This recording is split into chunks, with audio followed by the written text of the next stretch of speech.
barnaamijka dabagalka degmooyinka waxaan isbuucan ku dul istaagi doonaa degmada Xamar Jajab oo kamid ah degmooyinka qadiimiga ah ee gobolka Banaadir.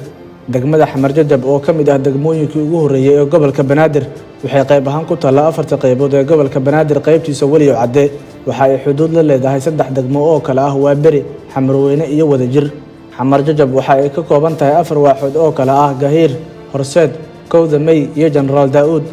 goobaha caanka ah ee degmada Xamar Jajab ee aadka loo garan og yahay waxaa ka mid ah tiirka toogashada, dekada weyn ee Muqdisho, xerada ciidamada cirka ee Afasiyooni, dugsiga tababarka booliiska ee General Kaahiye ama Iskool Booliisiyo, laanta ilaalada canshuuraha, Isbitaal Martini, Iskuulka Gahiir, UNICEF, Isbitaalka Yardameeri, Iskuulka Xamar Jajab, Isbitaalka Wardi, xaafadda Shalare, suuqa Ansaloti, xaafadda Buulo Eelay, Iskuulka Qasabka, xaafadda Israaca, Villa General Daawud, xaafadda Sarindi, Buulo Koroole, garoonka militariga cirka, xaafadda Weykiyo.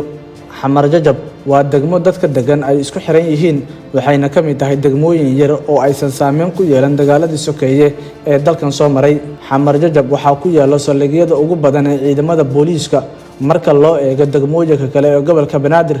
waxaa saldhigyadaasi ka mid ah dugsiga sare ee tababarka ciidamada booliiska ee Iskool Booliisiyo loo yaqaan. waa degmo ahmiyad gaar ah u leh ciidamada xoogga dalka. waxaa deganaa ciidamada cirka, badda iyo dhulka.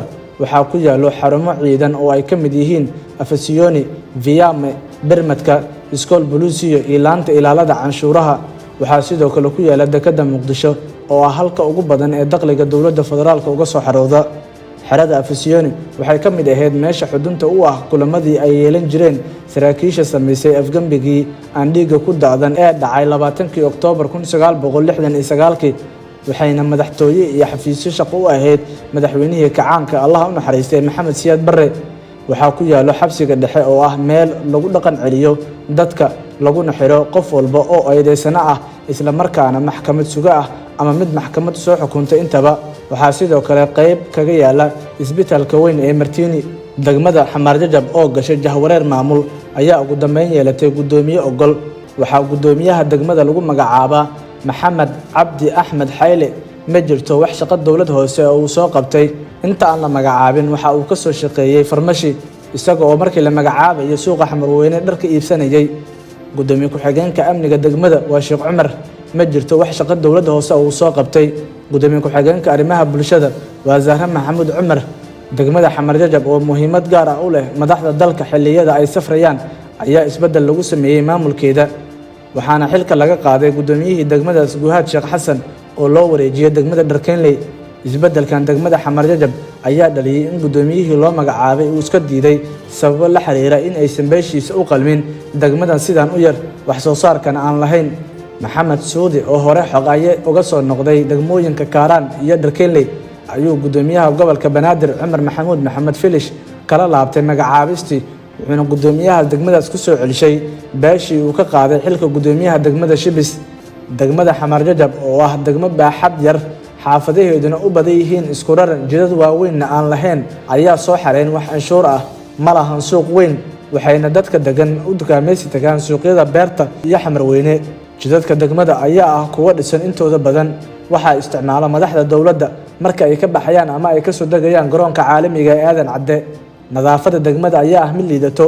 ma jirto cid si gaar ah isaga xil saartay qaadida qashinka dhooban degmada waxayna kaalmaha hore uga jirtaa degmooyinka ugu nadaafadda xun magaalada Muqdisho.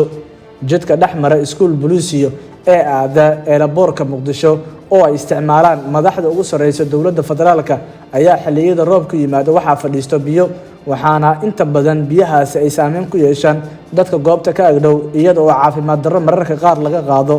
leerarka cadceedda ku shaqeeya ee degmada ayaa ah kuwa aan shaqayn intooda badan ma helin dayactir joogto ah si ay u sii shaqeeyaan.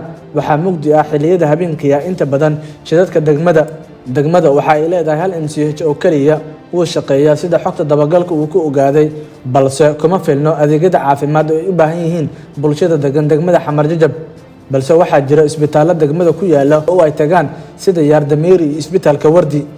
dadka degmada oo la soo xiriiray barnaamijka dabagalka ayaa xaqiijiyay in dhibaato badan ay ku qabaan gawaarida dekedda Muqdisho oo iska xirto inta badan jidadka soo gala degmada iyo kuwa dhexmara inta badan waxayna sababaan in uu xirmo isku socodka dadweynaha taas oo mararka qaarkood gaadiidka gurmadka degdega ah meel ay maraan aysan helin.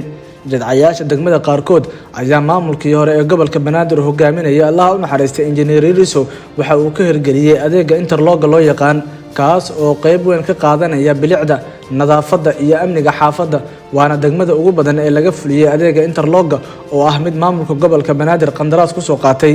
taliyaha saldhigga booliiska degmada Xamar Jajab waa Gaashaanle Faarax Ismaan Warsame Faarax Kalendar waxa uu ciidanka booliiska dib ugu soo laabtay dowladii Cabdullaahi Yuusuf balse ka hor waxa uu ka mid ahaa dowladii Maxamed Siyaad Barre. amniga degmada ayaa ah mid aan wanaagsaneyn waxaa meelo badan oo degmada ka mid ah ka dhaco falal amni darre sida dhaca telefoonada iyo wixii la mid ah oo la xiriir qaraxyo. 16 Juun ayay ahayd markii askari ka tirsan ciidamada dowladda uu 2,000 shilin Soomaali ah u dilay nin oday ahaa oo ku ganacsan jiray isgoyska ceelgaabta dhanka degmada Xamar Jajab. ninka odayga ahaa iyo askariga ayaa la sheegay in ay dhex martay dood ah in lacagtan laga bedelo iyo sidee ii dhihi kartaa oo askariga u dilay. askarigii dilka u geystay Allah u naxariistay marxuum Cumar Xasan Macalin ayaa durbaba goobta laga qabtay iyada oo hadda xukun suga uu yahay. 4 Juulaay ee sanadkan waxaa weerar qarax ismidaamin ah lagu qaaday laanta ilaalada canshuuraha kaas oo ka soo horjeeda dekedda Muqdisho. gaariga qarxay oo aan u gudbin gudaha xarunta ayaa sababay in ay yaraato khasaaraha uu geystay marka la eego burburka hanti ee uu geystay. 3 bisha Agoosto ayay ahayd markii qof isku qarxiyay albaabka hore ee maqaayadda Lul Yemeni oo ku taala meel aan sida uga fogeyn dekedda Muqdisho waxaana ku geeriyooday ilaaladii maqaayadda iyo qofkii isqarxiyay. isla 10 bishii Agoosto waxaa israsaaseen laga dhex maqlay xabsiga dhexe ee Muqdisho. laamaha amniga dowladda golaha wasiirada iyo taliyaha asluubta ayaa siyaabo kala duwan u faahfaahiyay nooca weerarkaas ay ku naf waayeen in ka badan 20 qof oo ay u badnaayeen maxaabiista xabsiga ku xirneed. weerarka oo uu taliyaha asluubta ku sheegay mid ku bilowday qori laga xoogay askari dhex taagna maxaabiista dhexdooda ayay guddigii baarista ee xafiiska ra'iisul wasaaraha u magacaabay waxa ay baaritaankooda ku sheegeen in weerarka uu ahaa mid qorsheysan oo ka bilowday hub lagu soo guray hilib iyo qudaar. waxaa degmada ka dhaco qaraxyo jidadka la dhigay aaga darbiga Afasiyooni waxaa dhowr jeer isxigxiga ka dhacay qaraxyo lala eegtay gawaare kuwaas oo mas'uuliyiin dowladeed iyo dad shacab ay saarnaayeen. Xamar Jajab marka loo eego nadaafadda iyo bilicdeeda waa mid liidato marka laga soo tago laamiyada dhisan. maamulka kama shaqeyn soo celinta iyo cilad bixinta leerarka cadceedda ku shaqeeya. sidoo kale dadka canshuurta laga qaaday ee degmada ayaan helin adeegyada ay u baahan yihiin. Maxamuud Alxaaji, barnaamijka dabagalka degmooyinka.